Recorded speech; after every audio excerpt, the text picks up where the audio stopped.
Hi friends, Suzanne here with a new mini-series called Crafting at the Lake House. I started this one-day local retreat back in 2019 and was finally able to open registrations for this fall of 2021, with more planned for the new year.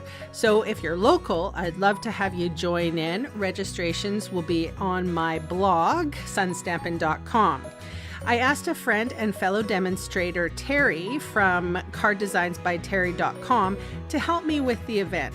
We split the work, the costs, and brought together our local crafters for a first-class event. In this series, I'm sharing a dozen card designs we created for the make and takes at the event.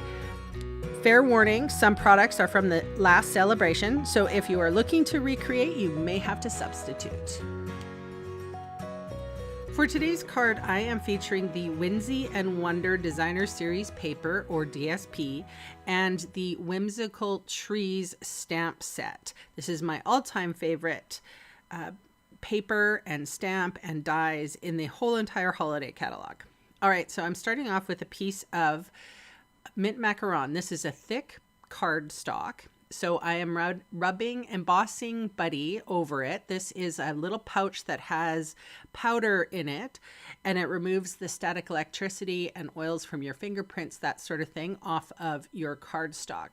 I'm going to stamp with Versamark ink, which is a clear sticky ink, and then I'm going to sprinkle embossing powder on top of it, and it's like a meltable plastic. The reason why I'm going over this in detail is because I had somebody ask. So you still will get random pieces of or particles of that embossing powder. So this is a dollar store brush and I use it specifically for this. I just remove any particles. Oftentimes I cut this out of my video, but now I realize that there's a lot of new stampers around and maybe you need to hear it. So I heat my heat tool up 30 seconds to a minute before I take it to my project.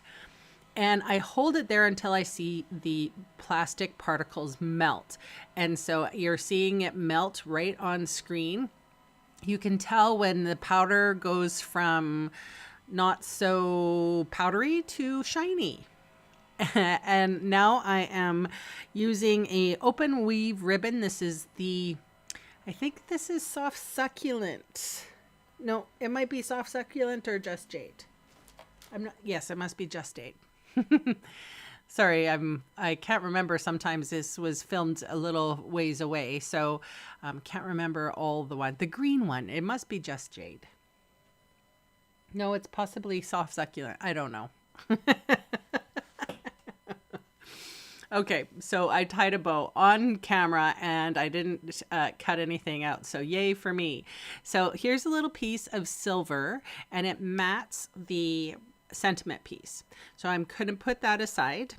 Now I'm going to stamp, and I made a mistake. I stamped a tree, and paper has two sides, so you can stamp the tree and no one will know that you had a foo-foo on the outside or on the other side.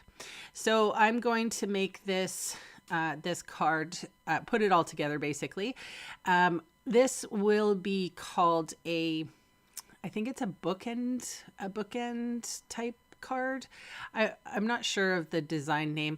And you know what? It doesn't matter who, I mean, really doesn't matter. It is a very interesting fold. So it's kind of like a fun fold. So I'm putting adhesive on everything because I'll be able to put the card together very, very quickly at that point. So I'm folding this card in the middle and then there's another fold about an inch after that. And then you just put adhesive on it. So yeah, you're just folding that and then inside goes that tree stamp. I don't often show that I stamp on the inside of cards. Sometimes I do, sometimes I don't. This again is the Whimsy and Wonder Designer Series paper. It's the silver striped and the mint macaron trees. I love them. And then I did pop the sentiment up on dimensionals. And then I used a glue dot to adhere the open weave ribbon bow. So you can see all the supplies I used today listed below in the video See More section or the supplies section on my blog. Those fast links will take you to my Canadian online store. I would love the chance to meet you and earn your business. So thank you so much for watching, and bye for now.